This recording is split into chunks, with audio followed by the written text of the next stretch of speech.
To Private Members Bill, the High Pay and Wealth Commission Bill. Sorry.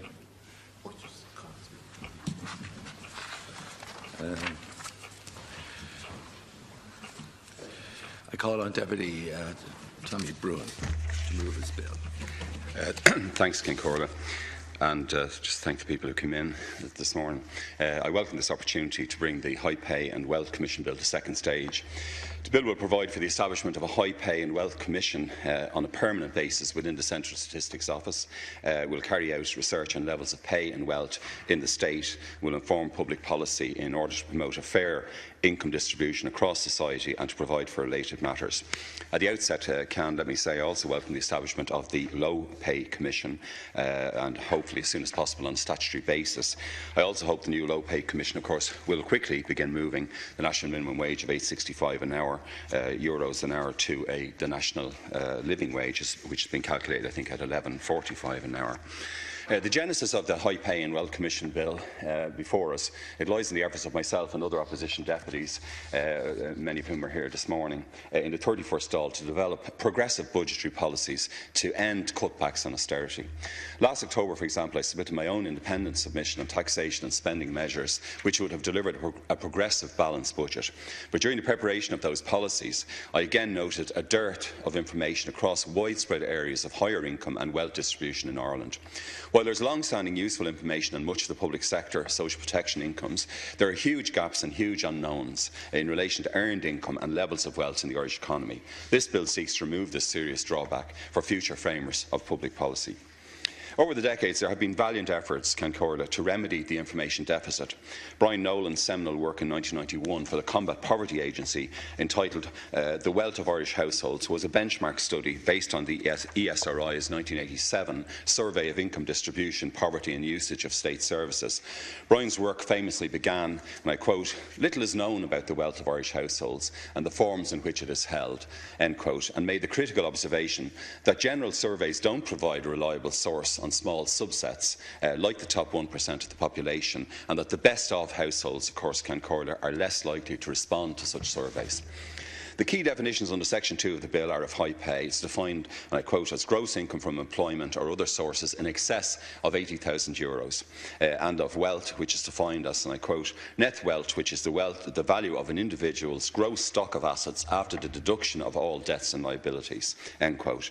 Since 1991 and up to very recently, the Irish public and policy makers had to rely mainly on international studies and so-called rich lists to gain any insight into the levels of higher incomes and stocks of wealth. One such service is the Credit Suisse Investment Bank's annual Global Wealth Reports, and the Credit Suisse 2014 report puts Ireland into a list of countries with medium wealth inequality. That means that where the richest 10% of households, the top decile, owns more than 50% of the total wealth of the nation. Indeed, according to Credit Suisse, Ireland's top decile of households owned 58.2% of national wealth in 2000, 57.8% of that wealth in 2007, and still a staggering 58.8% of national wealth in 2014.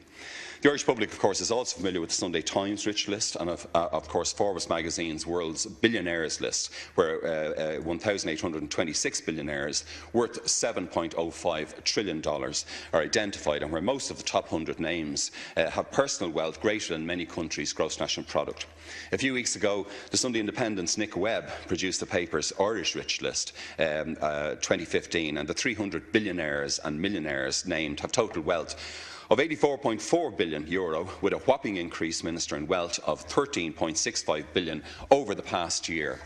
The top 20 has the usual super-rich personalities, including the Mystery family with €14.5 billion, Dennis O'Brien just under €6 billion, Martin Naughton with €1.6 billion, Dermot Desmond just a few... No. It's an established practice that we don't name people in the chamber. I don't care where it is. This is the chamber with its own rules. And you too. Can I just say you too? 700 million. No. So please, Deputy. Okay, please thanks. Thank you. Which is public knowledge. Well, I'm looking. It's not public. That's what I'm looking for. Well, there are rules. This is what the bill is about. We want to know what these people have. because we want to be able to frame policy.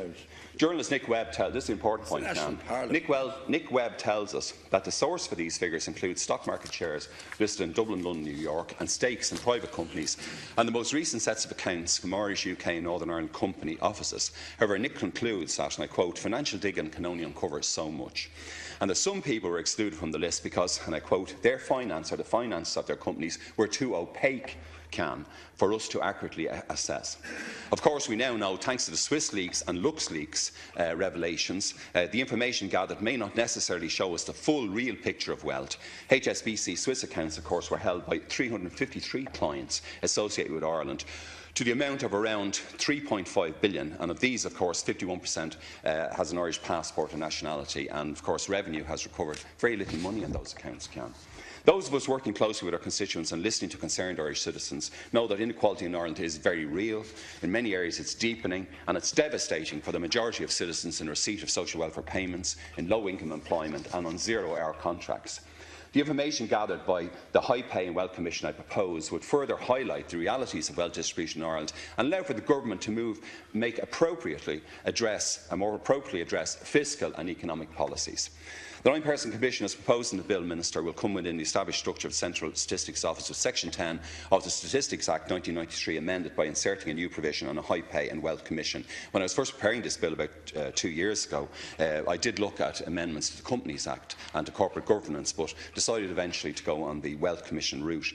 The CSO has the expertise and skills to complete the specific functions proposed. Under Section 5, the Commission will have a core role of regularly informing the public about levels of income and wealth across Irish society. Data collection and compilation of statistics on income and wealth will be the starting point, Section 5(2)(a). The Commission's research will include best practice models of income distribution and try to determine appropriate structures in which the setting of executive high pay and other remuneration will be reformed. It will also have a role in developing more equitable fiscal and national economic policies. In a very small way, of course, as the Minister knows, the work has already begun, whereby the CSO is a member of the Household Finance and Consumption Network and carries out the Household Finance and Consumption Survey, which was published last month. However, this survey is limited to only 5,419 households out of 2 million Irish households, and the usual problems persist with obtaining frank disclosure of income and assets by the very rich, whose instinct, Can Corla, seems to be often to hide this income and wealth. And of course, 10,500 households were actually contacted by the CSO. Tasked, a think tank for action and social change released their research paper, Cherishing All Equally, Economic Inequality in Ireland, on the 16th of February this year, and it highlights the growing inequalities in our country. We're at risk of reaching, Task tells us, US levels of income inequality, with Task research showing clearly that Ireland is currently, and I quote, the most unequal country in the EU before taxes and social welfare payments are included. Some commentators, of course, took a lot of consolation from the fact that we were sort of in the middle band of unequal countries, but you're including in that many of the countries, for example, of the accession of 10, where there's gross inequality, and we're only midway down that table. The Task report cogently notes, and I quote, that the two poles of economic inequality are the concentration of income and wealth on the one hand, and the number of people unable to meet their material needs on the other, end quote. Task notes that data on income distribution in Ireland is incomplete, but estimates that the top 1% of Irish earners have 9% of gross income and the top 10% have 34% of gross income, and crucially 42% to 58% of Ireland's wealth. That figure alone, by the way, shows, Minister, why we need a commission like this. I mean, 42 to 58%. Task concludes that gross income inequality in Ireland is the highest in the EU, while net income inequality is close to the EU 28 average, but that confirms the importance of progressive taxation and social protection. Task also notes that while revenue data on income is an important source, of course, revenue tends to act on tax units, not on individuals. Many deputies would be familiar also with the Pubble HP, the Haas and Prask Deprivation Index, which clearly shows the geographical location of disadvantaged households in urban and rural Ireland, and a recent Nevin Economic Research Institute NERI seminar analysed the changes in the composition of that index over time and how some areas are very badly disadvantaged.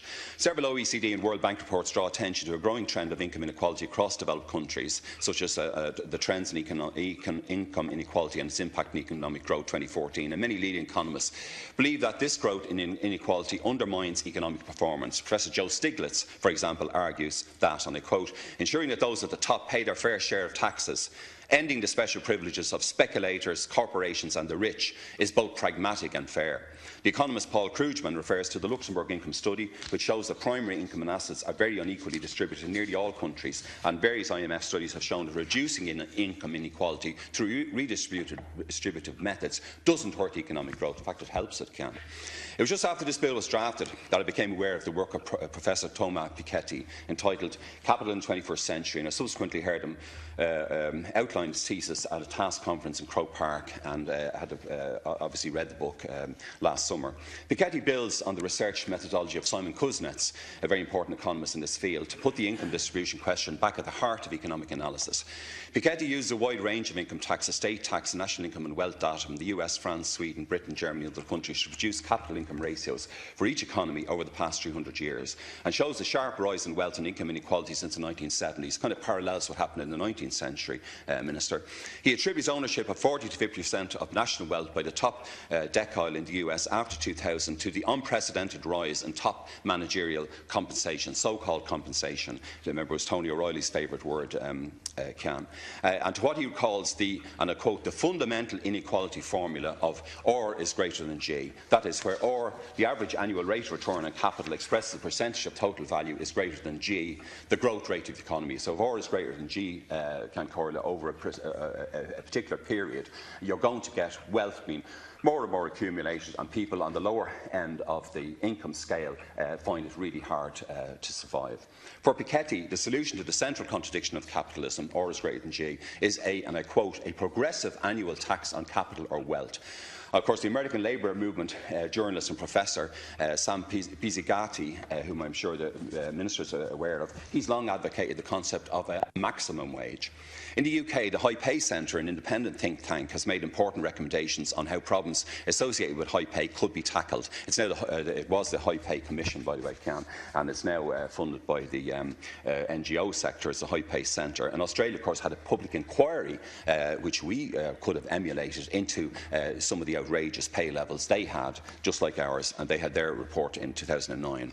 While the bill refers to anonymised information in section 6(1), the most transparent societies in terms of income and wealth are clearly Sweden, Finland and Norway. And in Norway, where every citizen's income and tax details are published online. Norway began this process in 1863, and its skattelist, or tax list, includes everyone's personal income, tax burden and where each citizen ranks on the list of national averages. So wouldn't it be wonderful to have that in this country, as Jan Omdahl of the Dagbladet newspaper wrote in 2007, isn't this how a social democracy ought to work? And I quote, Section 1 of the High Pay and Wealth Commission Bill before us, so it cites the title of the Act and states that it will come into operation 6 months after its passing. Section 2 provides for the interpretations. Section 3 refers to regulations which the Minister of Finance may infer and lay before each House the Oireachtas.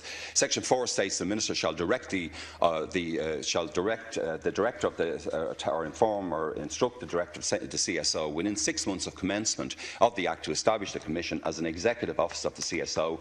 Section 5 provides the 3 main functions of the Commission, and Section 6 outlines a specific research project known as the Executive Pay Project. Section 7 allows the Minister to confer additional functions on the Commission after the order is passed by either House. Section 8, 9, 10 and 12 in Part 3 of the Act refers to composition, staffing and reporting of the Commission. Section 11, Part 4 is the final section of the Act and calls for the amendment of Section 10 of the Statistics Act 1993 by way of adding subsection 4. I'm proposing, Cancora, in Section 6 special functions that the High Pay and Wealth Commission will have a key role in beginning to address the problems associated with high pay, including very high levels of executive pay. Of particular importance is Section 6E, policy and legislative proposals in respect of bonuses payment payable to executives, and the introduction of caps, timeframes and targets for such bonuses. I noticed recently, in fact, the Chief Executive of the Bank of Ireland, I think he deferred something like €150,000 of his €950,000 basic income, which was an interesting gesture. A crucial proposal also is the development of pay ratios between persons receiving the highest and lowest levels of remuneration and other benefits across the economy in Section 6F. The highest paid Irish executive, Owen Killian of Artesa, earned £15.5 million in 2013 alone. You know the rules of the House. Don't be naming people, please. You can refer to the individual. It's about, it's about naming people. Yeah, but it's ridiculous. OK. Well, according to Paul Sweeney in a recent Irish Times article, super rich or super angry, where are you in Ireland's income pyramid? It'd take a person on the minimum wage 8,836 years, to make what that gentleman whom I mentioned makes remuneration in just 1 year. All other incredible earnings disclosed by companies listed on the Stock Exchange 2013, including 12.2 million for the Chief Executive of Tullow Oil, 7.32 million for the Chief Executive of Kerry Group, 6.98 million for the Chief Executive of Smurfit Kappa. And compare these outrageous, outlandish and disgraceful figures, with the measly €17,542 per annum that a person receiving minimum wage is getting at the moment. So I'm proposing that the Executive Pay Project will seek to establish a process whereby excessively high pay can be addressed at a policy and even legislative level by this chamber and the Shannon. Again, generating accurate information on the extent and levels of high pay will be a key starting point for the Commission. So we shouldn't be closing our ears, and getting so upset when we hear these figures. This is the reality out there in the economy. You know very well. You have a business history, know a little bit about business, as I do myself.